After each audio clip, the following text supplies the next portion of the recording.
Pare, Parenting and Relationship Enhancement. Blessed weekend po mga kapatid at maraming salamat sa pagkakataong kasama namin kayo sa programang Pare or Parenting and Relationship Enhancement. Tayo po ay nagpapasalamat sa Panginoon sa opportunity na maibahagi ang wisdom, learnings na nanggagaling po sa The World Needs a Father. Yan po ang primary source ng ating materials. At kung sakaling hindi kayo familiar, it is a training movement for fathers. At meron pong kasama yan, yung mother design. At later on, ay introduced din sa Pilipinas yung for solo parents. Something to look forward to this July. Inaayos lang po namin ang detalye niyan, pero for details, you can check doon po sa The World Needs a Father Philippines Facebook page. Paki-like po yan so that when we upload the details, pwede nyo malaman, or sa theworldneedsafather.com. Yan po ang ating worldwide website at nandyan po ang Pilipinas. So i-click nyo po yung Philippines, yung region, and then makikita nyo yung mga upcoming activities natin dyan po sa website na yan. At para po sa ating episode ngayon, syempre kasama natin walang iba kundi si paring Allison. Sa kabila ngayon. Sa mga nakikinig sa radyo, di nyo gets yun. Pero nagpalit ho ng pwesto kasi nasa FB na rin po tayo, nasa Facebook tayo. So, paring Allison, blessed weekend sa iyo. Isang mapagpalang araw po sa bawat isa. Magiliw po kaming maglilingkod po sa inyo sa pamagitan po ng radyo. Okay, at syempre kasama natin si paring Mark. Paring Mark, blessed weekend. Blessed weekend, paring Jebo. Blessed weekend, paring Allison. Amen. And blessed weekend sa lahat ng tagapakinig ng programang Pare. Yan, maraming salamat. Alam mo, ako na-excite kasi yung tina-target natin mga fathers, di ba? So alam naman natin na pagka na-engage at nakita nating nag-commit sa mga transformation, you are not only changing one person, kundi ang binabago natin dito is one household. Yan. At may generational impact din ito kasi yan ang napakaganda dyan na pamisa akala mo isang tao lang, pero in reality, no, it's a household, it's a community, and sometimes yung napakahalaga na generational impact. Yan. We are reaching to the next generation. Yan. Na yung iba dyan, baka nga wala na tayo pero tuloy-tuloy pa rin because of the proper foundation na nabigay sa kanila. So we are praying, no, sa biyaya ng Panginoon talagang magkaroon tayo ng impact sa mga henerasyong ito. So ngayon po, kung mapapansin nyo sa ating mga pag-aaral, tinalakay po natin sa nakalipas ang tungkol sa magulang sa anak. Yan. Yung mag-asawa, okay, napag-usapan natin last time, parang kinakapos tayo ng mga oras doon, ano? Talagang ang dami, lalo na sa pag-aasawa. Sa pag-asawa talaga. Daming hugot nitong dalawang ito. Ay, di mo. At marami tayong natutunan, marami tayong mga experiences and the things that we can share. Ano po? Ngayon, sa ating pag-uusapan, ang magiging sentro naman natin is love among siblings. Yeah. No? Siblings, mga kapatid, no? Learning grace at home. Kakaiba ito, no? Kasi talagang pag pinag-uusapan natin ang magkakapatid, sabi nga nila, yung asawa pinipili. Sino ba yung last time may pinag-usapan tayo na kaya daw mahal yung anak, kadugo? Yan, oo. Yung asawa hindi, no? Paring Allison. Ikaw ba nagbanggit noon? Ngayon naman, mapapansin mo na baliktad naman ng logic nila. Sinasabi naman nila, yung asawa kasi, kaya mahal yan, kasi pinili mo yan Etong kapatid, Hindi hindi Anak. nga pinili, sumulpot yan. Yeah. Di ba? Kumbaga sa ang choice mo lang dyan, kung tatanggapin mo o hindi. Pero yan na yun. Di ba? Kung ano itsura niyan, ugali niyan, hindi mo yan dinesisyonan. Kaya ibang level din ng challenge pala yun. Ano? And then sinasabi nga, syempre, alam naman natin na maraming factors na kapaloob dito. Talagang mahirap pag-usapan to dahil halimbawa, yung treatment ng magulang sa anak. Isa pa yan. Minsan, pati yung treatment na yon affects the relationship among siblings.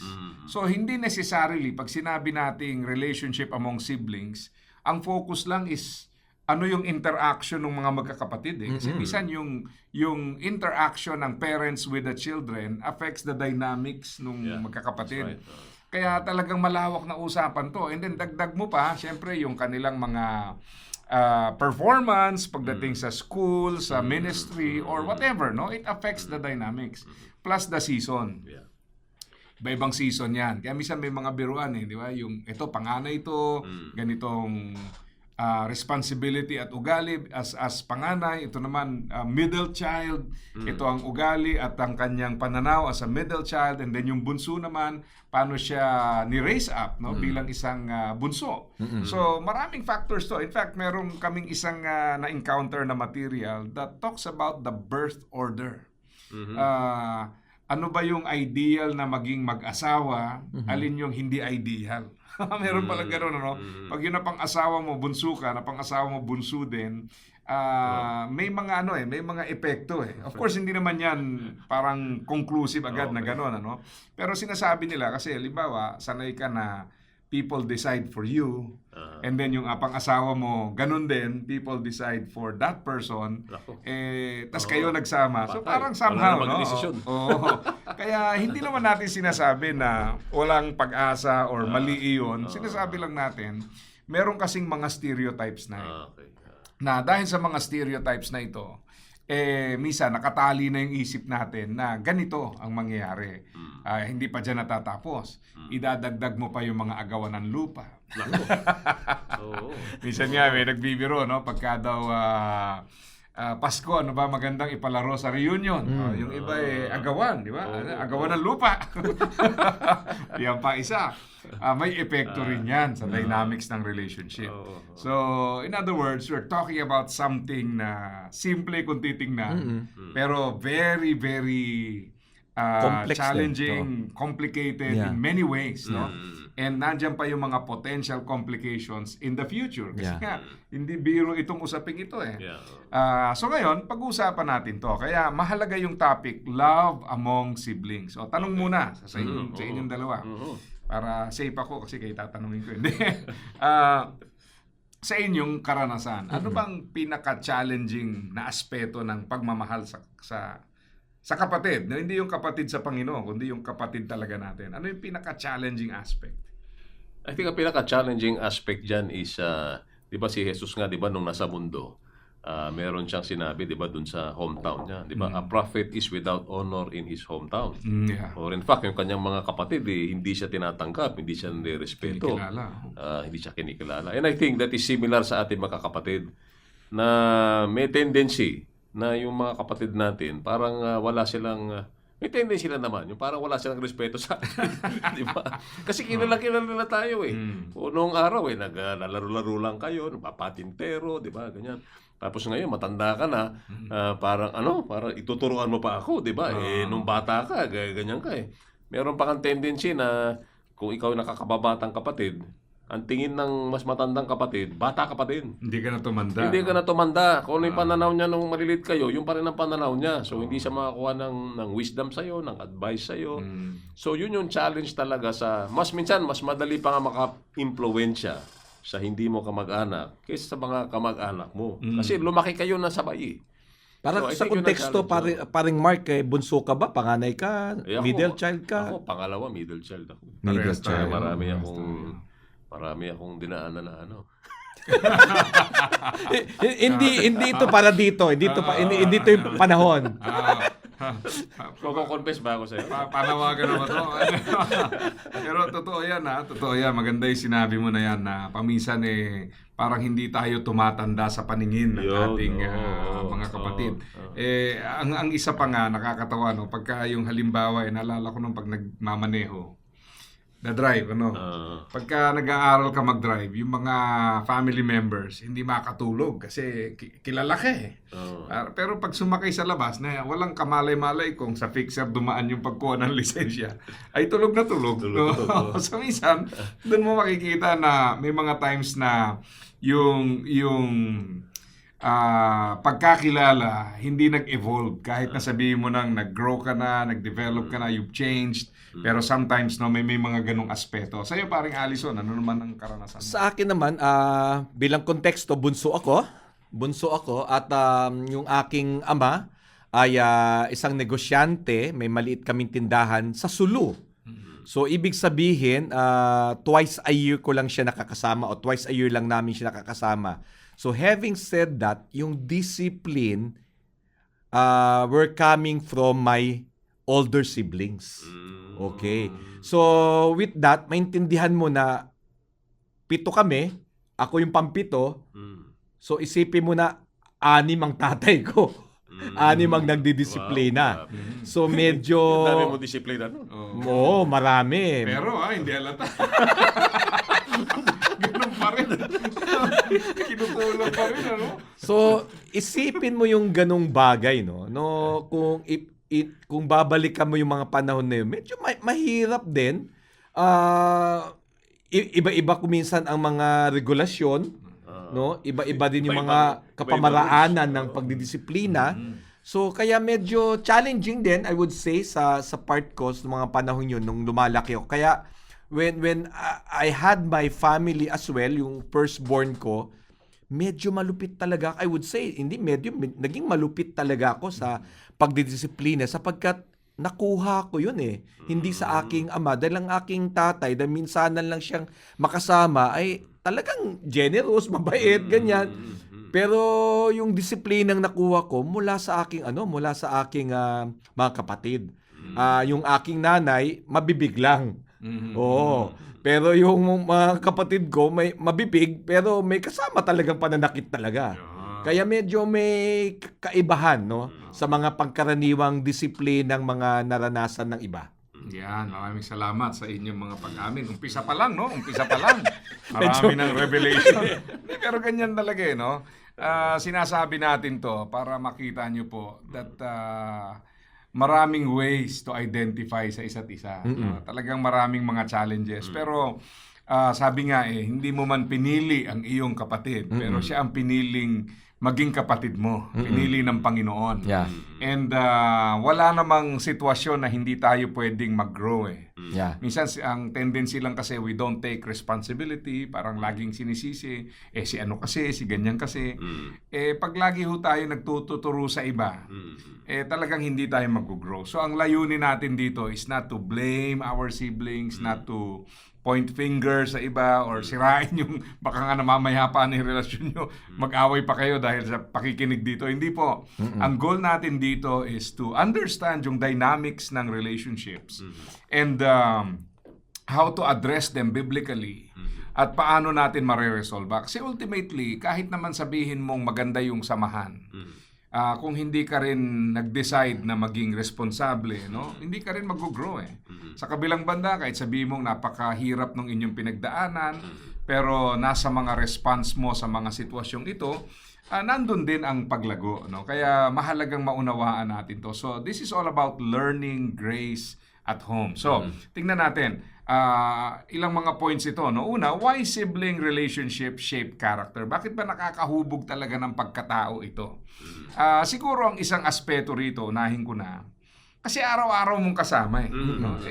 Maganda yung, hindi katulad ng barkada mo sa church na baka lingguhan mo lang makita, sa school na daytime mo lang nakikita, at walang expectation sa inyong lahat na ikaw classmate, ikaw maglilinis nito. Siguro sa school tinuturuan, may mga division of labor, pero sa bahay, may mga roles and responsibilities eh. Kaya paminsan yung mga lamangan, di ba? Yung mga sensitibo tayo dyan eh. Bakit palaging ako? O bakit palaging siya? Di ba? Yan. Medyo sensitibo tayo dyan. Naalala ko noon, yung mother ko, pag may nagbibigay sa amin ng mga pagkain, chocolates, no? Merong mga rules yan eh, na hinubog na ng panahon eh. Ang isang batas niya, kung sino naghati, siya yung huling pipili. No? Sino naghati? Diba? Kunwari, chocolate. Nagbigay. Okay. Pag ako natoka maghati, ako yung last na pipili. Wow, okay. Kasi ang reason doon, So, lalamangan mo eh, di ba? Okay. So, kailangan, ang pinakamahirap hatiin nun, yung M&M na may peanuts. Kasi iba-iba korte nun eh, di ba? May maliit, may malaki, sinosort out ko pa yon, small, medium, large. At saka ako hahatiin sa 3. Minsan, di naman divisible by 3. So, di ba? So, paano mo naman? So, ang mangyari ngayon, hatiin ko in the best of my ability and then step back ako para pumili yung mga kapatid ko. Wow. Talagang may mga prinsipyo na nakakatulong din, no, sa atin. Ngayon, kaya ako sinasabi kasi yun nga talagang kumbaga yung mga pangyayari, yung konteksto ng inyong relationship, napakaraming potential threats doon sa relationship na nasa bahay. Na pagka hindi natin na-navigate yan, hindi natin na-manage yan, dahil lagi mo nga kasama yan, at ang masakla pa dyan, siyempre, pag wala na yung magulang, baka kayo-kayo, kaya minsan kakagulo pagka ganun kaya napakahalaga po na maintindihan natin na talagang huhubugin yung karakter mo. Siguro pag ang orientation ng isip natin is how can I grow dito sa senaryo na ito, you become better as a person. Pero pag ang inisip mo lang ay paano ako makakalamang sa aking mga kapatid, wala na, no? Which is usually yan ang orientasyon, no? Paano ko lalamangan tong mga to na alam naman nating sumisira ng mga relasyon. So, sa inyong case, bakit itong relationship sa ating mga kapatid really shapes character? Yeah. Well, ako ay papasalamat ako sa Diyos na yung mga magulang ko hindi naman perfect pero maganda yung pagpapalaki sa amin in a sense that I never felt any favoritism. Siguro as a middle child ang naging kasi pangalawa ako sa 5 magkakapatid. So as a middle child, meron akong thinking nung maliit ako na parang ako ay black sheep, di ba? Pero actually now that I'm an adult, na-realize ko Totoo pala. Totoo pala. Hindi, na-realize ko marami lang akong pagkakamali na ginawa. Ayun. So ang tatay ko lang pala dinidisiplina ako, pinagagalitan ako dahil sa mga maling choices ko nung panahon na yon. Kasi, to be honest, ito si parang yung kapatid ko si panganay, matalino eh. Tapos yung aking mga kapatid kong mas bunso, mababait. Ako medyo nasa gitna. But anyway, my point is, ano nga ba sinasabi ko naman? Naiisip mo, black sheep ka. Oo, naisip ko black lagi sheep ako. kinokorek. Pero ang ibig ko sabihin, nakapasalamat ako sa magulang ko. I never felt that, na-favor yung kapatid kong panganay o mas favorite yung bunsong kapatid ko. Hindi ko siya na-experience eh. Anyway, what I'm saying is, yun yung kailangan na, kasi sabi mo nga kanina, di ba? Yung mag-asawa, they set the tone eh. Yes. Di ba? How they love each other, yung dynamic sa pamilya ninyo, most likely, yun ang dadalhin mo eh. Pag nag-asawa ka na eh. So kapag na-experience mo yung favoritism, yan, dyan nakakaroon ng pagkakataon, let's say, feeling mo, mas favorite ng tatay mo yung kapatid mo. Doon kayo nagbubuo ngayon ng damdamin sa'yo. Naku, paglaki ko, lalamang papakita ako sa tatay ko na mas magaling ako dito sa kapatid ko. Doon nagbubuo sa isip mo yung spirit, yung hindi magandang yung paniniwala na kailangan pakita ako sa And when you grow up, you're always performing, di ba? You want to be the best. Nilalamangan mo yung kapatid mo. And hindi mo alam, paglaki mo, yung ugali na yun, dala-dala mo eh. Hindi lang sa kapatid mo, paglaki mo, gagawin mo na sa ibang tao, lalamangan mo na ibang tao.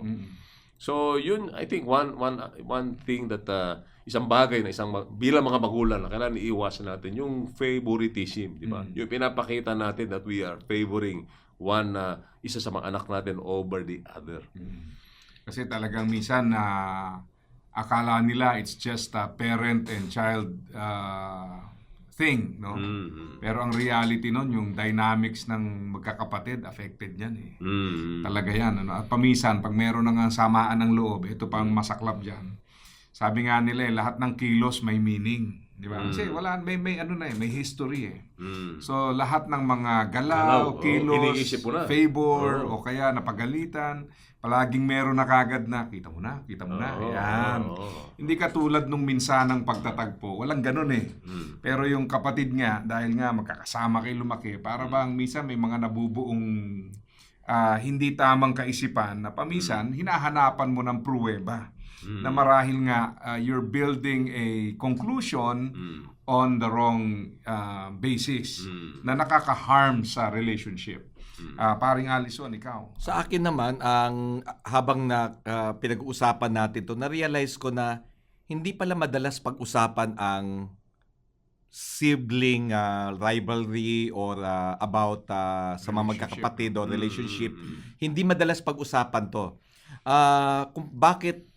kung bakit mahalaga ito at nahuhubog ang pagkatao ng isang bata sa magkakapatid ay sapagkat nabanggit mo na kanina paring Jebo, it is a daily interaction, it is a natural interaction among the siblings, no? At dito makikita natin ito yung unang-una actually na training ground nila. Exactly. No?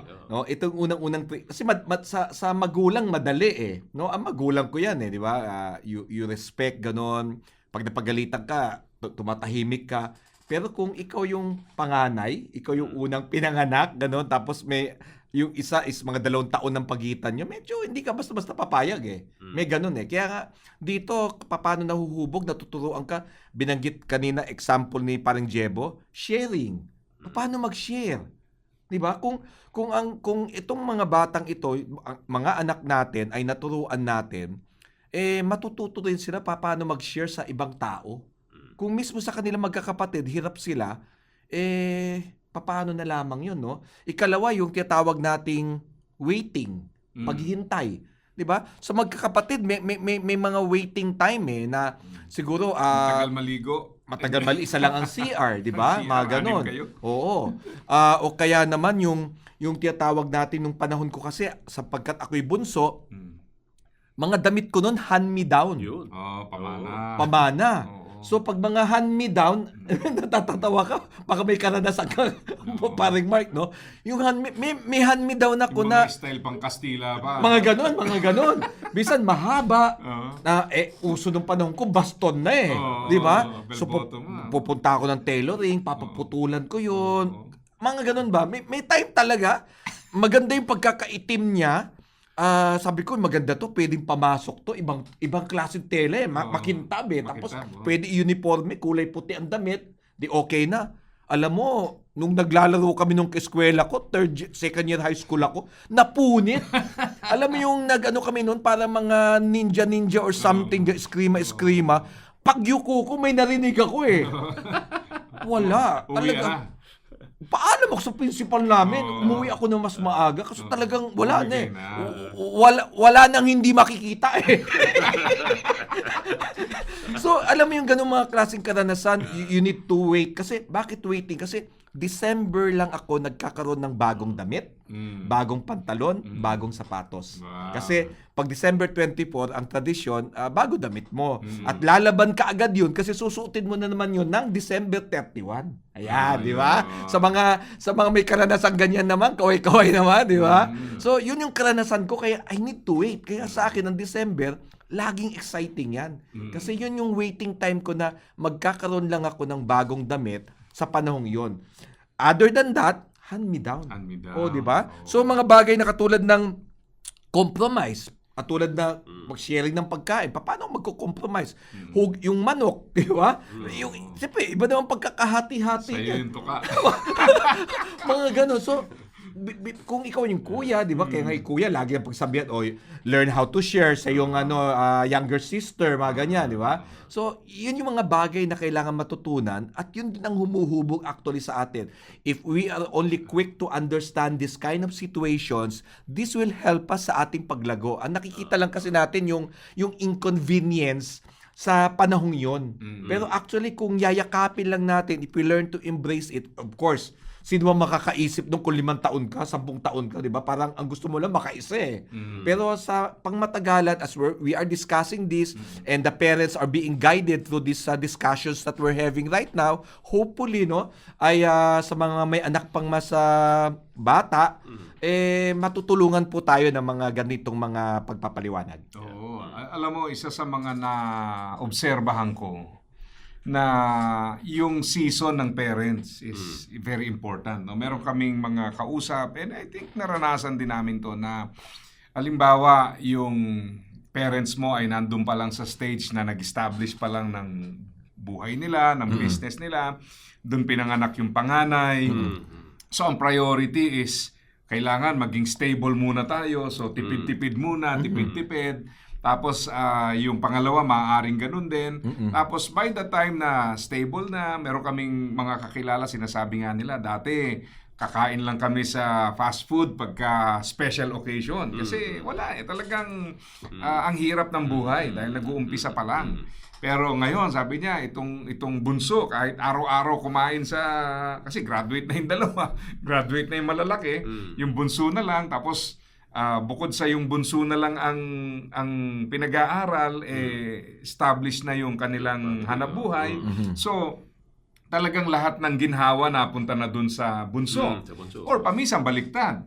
Minsan, pag nag-iisa ka pa lang, kayang-kaya kang suportahan ng anak ng sumunod.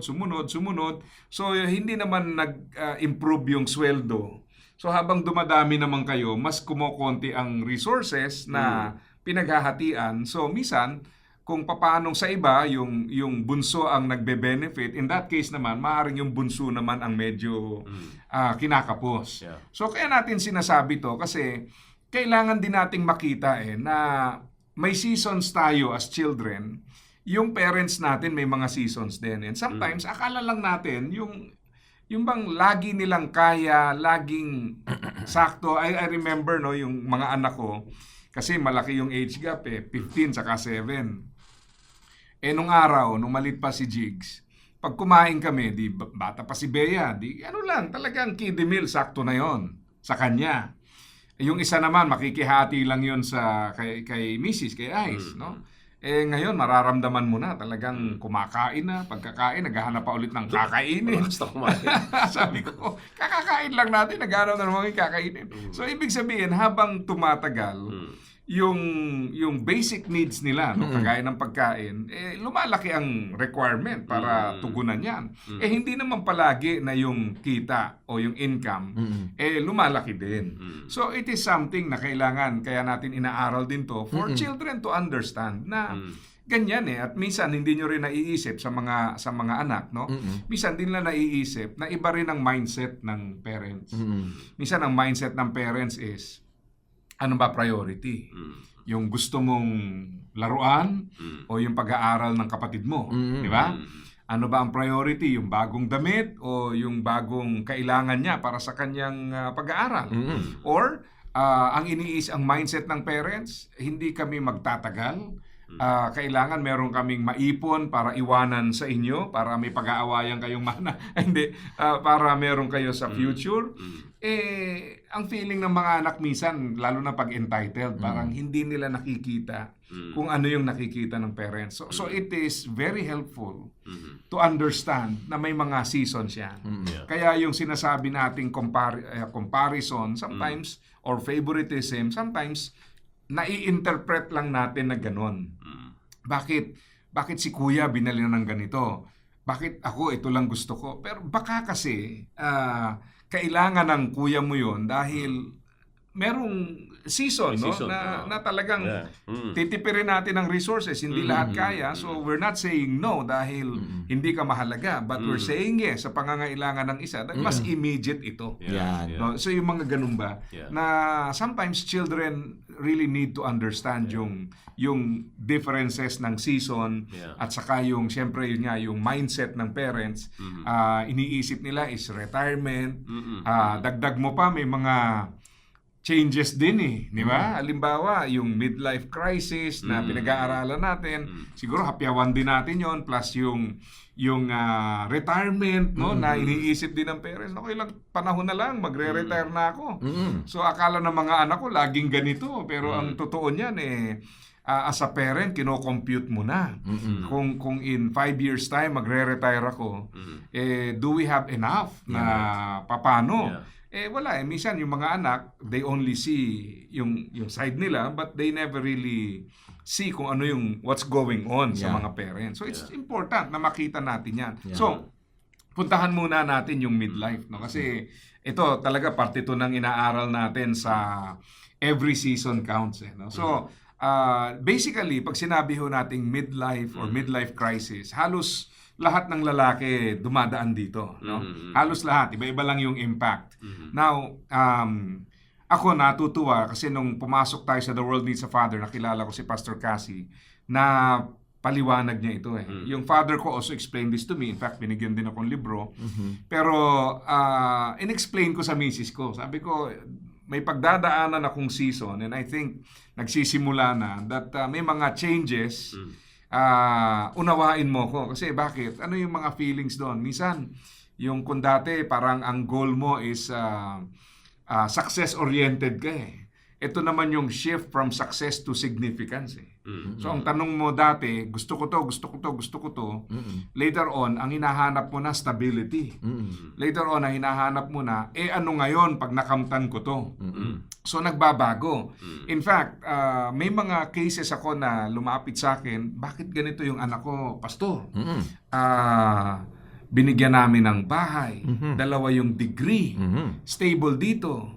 All of a sudden, nag-decide pupunta sa isang ibang bansa. Tapos lahat nung inaral niya, walang kaugnayan dun sa gustong pasukin doon. Start from zero, and then yung mga anak na uproot sa kanilang schooling, kasi nag-aaral may classmate biglang tigil lahat, lilipat tayo. Alam mo ang tanong ko sa nanay, ako, ilang taon na po? And then nag-fall doon sa edad na yon na nasa midlife. So sabi ko, baka yung decision niya is triggered by the crisis. And then may isa pa. Sabi naman sa akin ng isang kakilala, sabi niya, alam mo, dati talagang gusto ko maging successful. Lahat nakukuha na niya kasi maganda yung trabaho. One time daw, natagpuan na lang niya yung sarili niya, umiiyak siya sa pintuan ng bed ng mga anak niya. Kasi tinitingnan niya yung mga anak niya. Sabi niya, anong future ang ibibigay ko dito? Masyado akong obsessed with success na hindi ko na nabigyan ng sapat na panahon. Alam mo, nag-leave siya ng 1 month. After that leave, bumalik siya only to find himself resigning noon time. Tanghali, finally nag-decide na siya, ayoko na nito. Biglang nagkaroon ng shift. Nagkaroon ng shift. So, hindi lahat aware dito eh. Hindi lahat.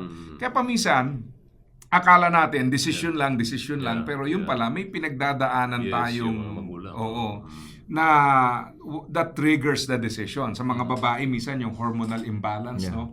That can happen on a monthly basis or lalong-lalo na pag dun sa menopause stage, no? Na talagang iba yung decision making. Kaya mapapansin mo, itong mga bagay na ito minsan hindi nakikita ng mga anak to eh.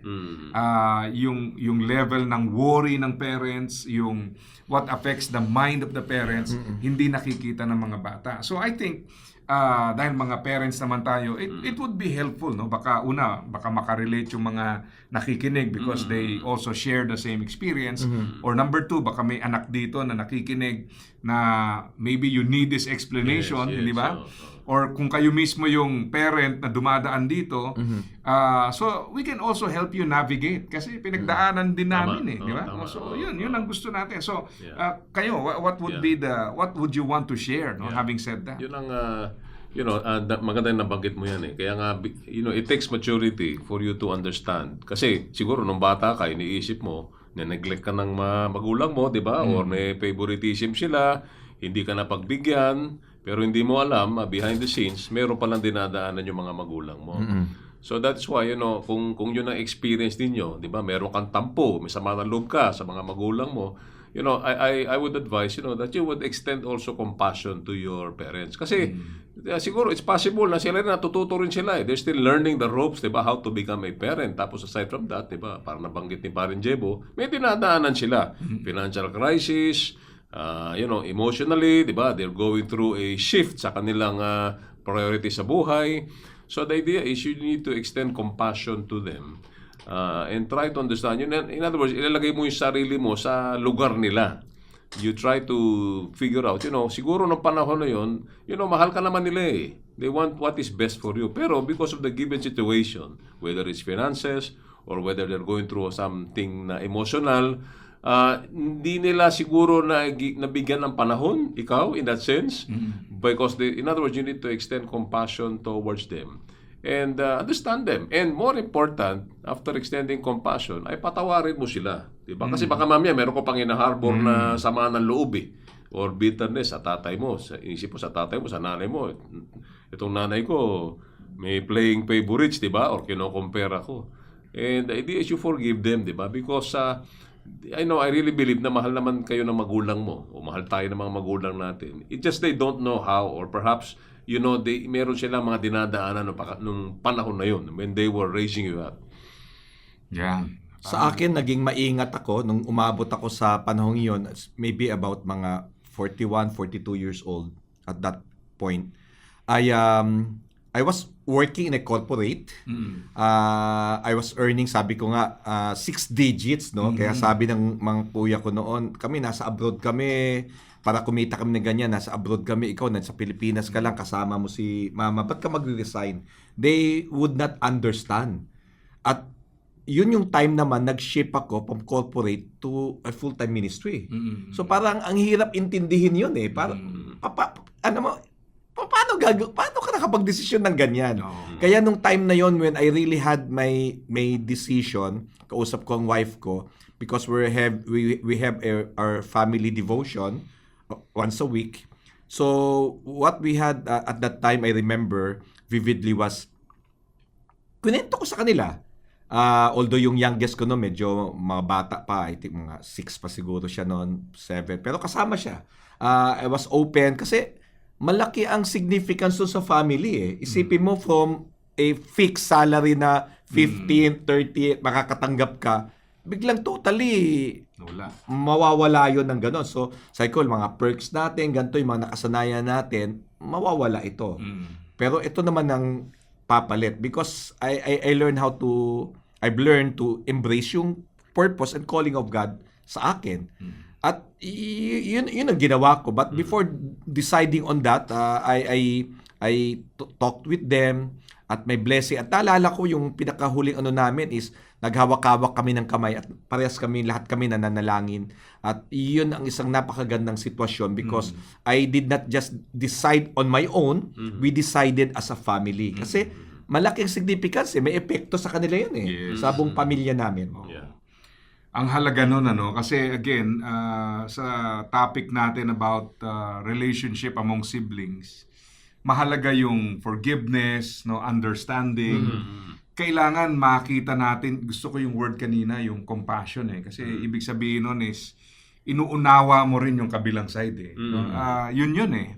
Na paminsan it's easier to make a conclusion rather than to extend compassion. Kaya talagang napakahalaga yung maintindihan natin yung side nila, ano yung pinanggagalingan nila.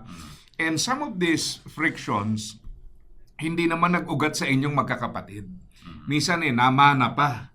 At minsan naman ay again, it's a product of the parent and child relationship. Again, we're saying this not to blame the parents, kundi para maintindihan lang natin na mishandled, this can escalate. At yun ang ayaw nating mangyari. Kaya usually yung mga tinitingnan nating comparison, yung favoritism, sa totoo lang, paminsan ako as a parent, 2 anak namin, isang babae, isang lalaki.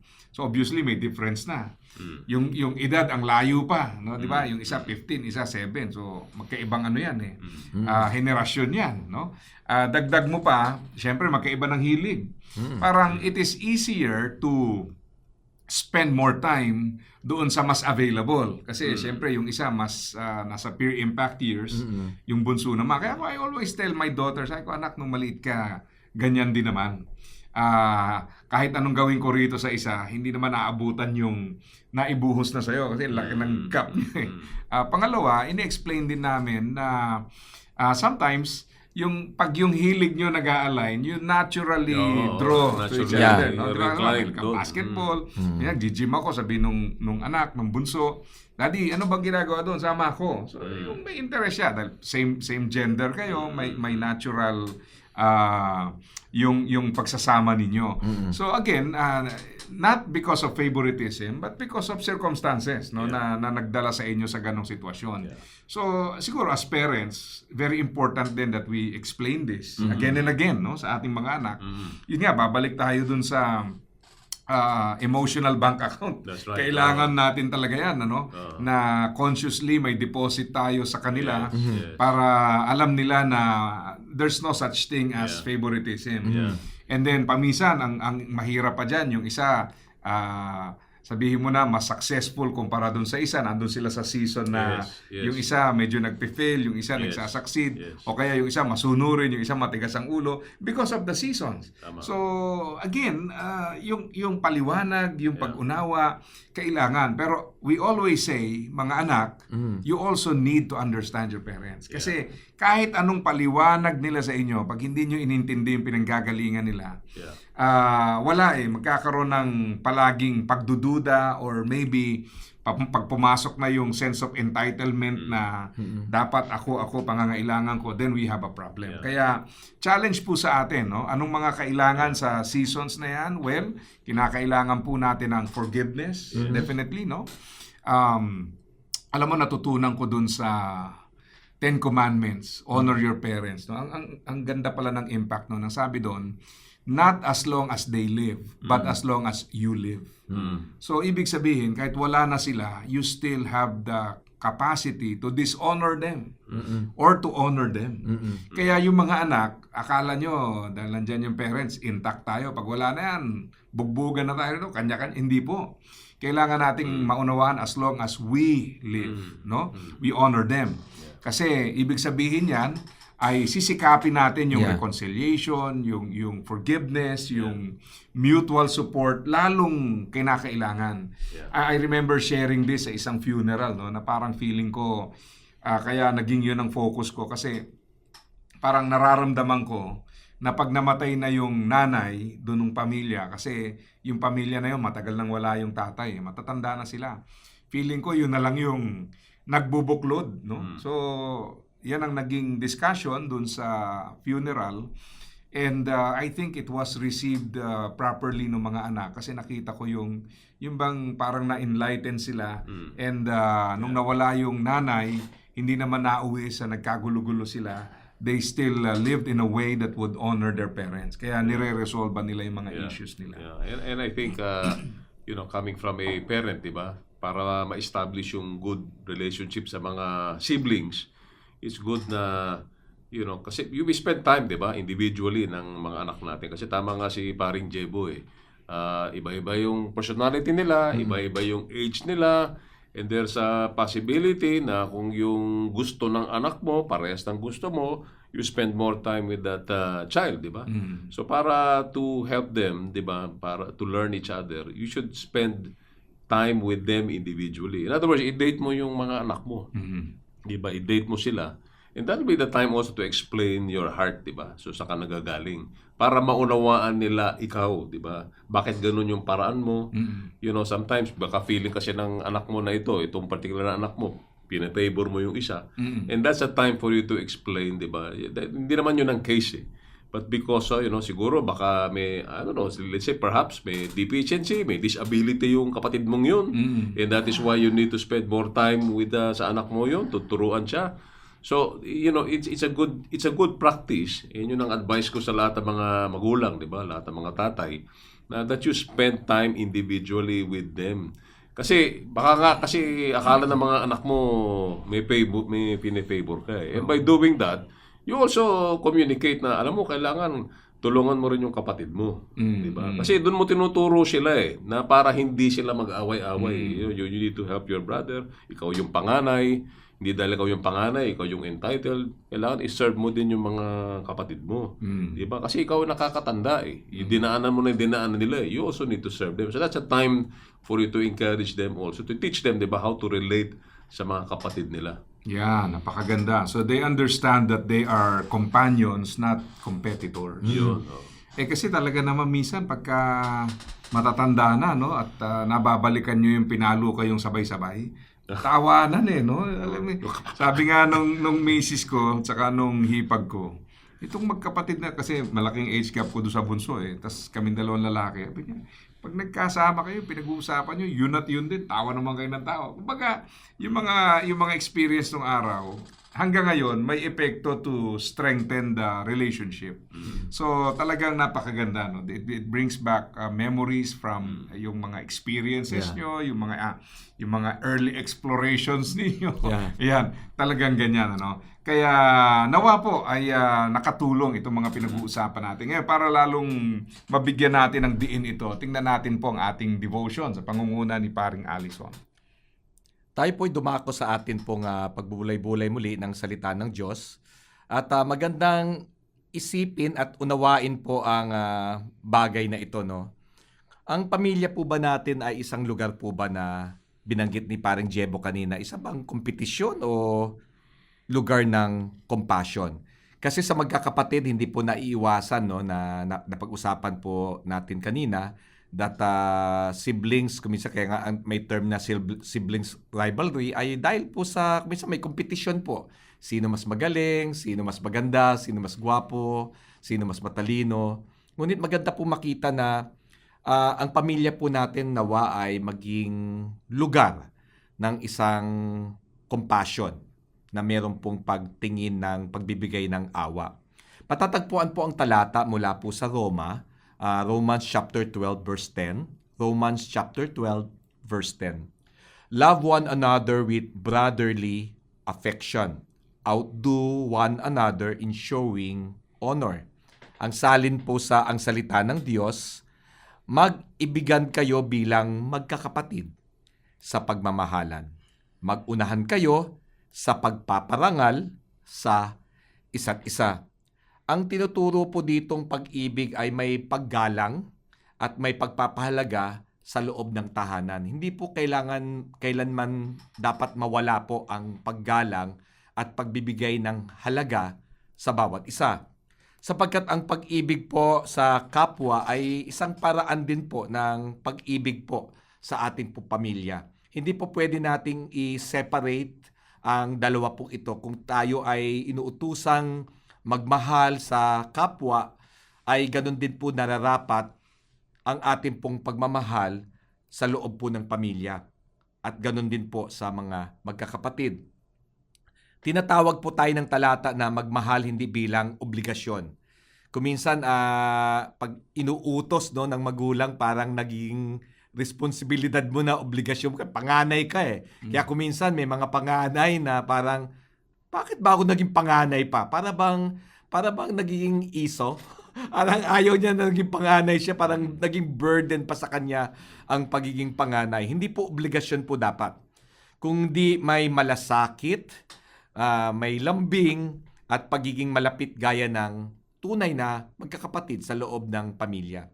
Ikalawa po, ang paggalang ay sinasadyang ipinapakita. Hindi po pwedeng hindi po maramdaman, marinig ang paggalang. Kaya nga sabi ng talata, outdo one another in showing honor. So ibig sabihin, ang paggalang po dito ay sadya. Desisyon po ito na ginagawa, no? Na pinapakita. At sabi pa nga dito, mag-unahan kayo.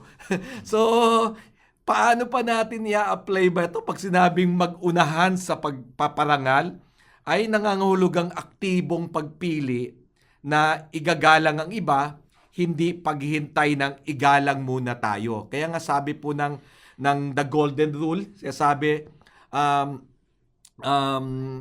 we need to love, no? To love others, no? We don't expect others to love us first, kundi tayo mismo, active kind of love. Tayo mismo ang unang magmamahal, no? Just like how we would like to be loved. So, ganito rin po ito, no? Kailangan po nating unahan na parangalan ang isang tao, on this case, ang atin pong kapatid. At siguro panghuli na lamang po ay pinapatay nito ang pagmamataas at kompetisyon. Alam niyo po, kung meron pong kailangang mamatay o kung papaano mamamatay ang yabang, ang pride, ang selfishness, at ang kompetisyon sa loob ng bahay, sa loob ng pamilya, ay siguro ito na po iyon. Na pag natutunan po nating yung pagiging mapagmataas, ay matuto po tayong parangalan ang bawat isa ng higit po sa atin. Kapag natutunan po natin ang bagay na ito, naku po, marami pong magbabago po. Ang atmosphere po sa tahanan, I can promise you, would be very different from what we used to have and experience. Kaya mabuti po na alalahanin po natin ang talata mula po sa Roma, Kapitulo 12, talatang 10, sapagkat ito po ang susi upang ang pagmamahal ay hindi lamang mananatili sa salita, kundi mararamdaman at nakikita. Katulad po ng sinasabi ng salita ng Diyos, tayo po ay magmahalan at tayo po magunahan sa pagpaparangal sa bawat isa. Yan, maraming salamat paring Alison at sadyang maiksi ang panahon. Ngayon, Napakaganda ng ating mga pagtatalakay. Oo. At yan po, sana po itong mga episodes natin ay talagang naging pagpapala sa inyo. Again, if you want to learn more about The World Needs a Father, yung mga tinatalakay natin dito, saklaw yan Kaya nga sinasabi namin na kung kayo po'y nasanay sa 2 oras na seminar at habang buhay na pagpapalaki ng anak na ipupundasyon sa 2 oras na pakikinig, bitin ho yun. Kailangan natin ng pagsasanay. Kaya iniimbitahan namin kayo, paki-check nyo po ang ating theworldneedsafather.com website at saka The World Needs a Father Philippines Facebook page. Sa ngalan po ng ating mga paring Alison at saka si paring Mark, ito po ang inyong lingkod, paring Jebo Bansuelo. Nagpapasalamat sa bawat isa at higit sa lahat sa Panginoon. Pagpalain po tayo ng ating Diyos. Pare, Parenting and Relationship Enhancement.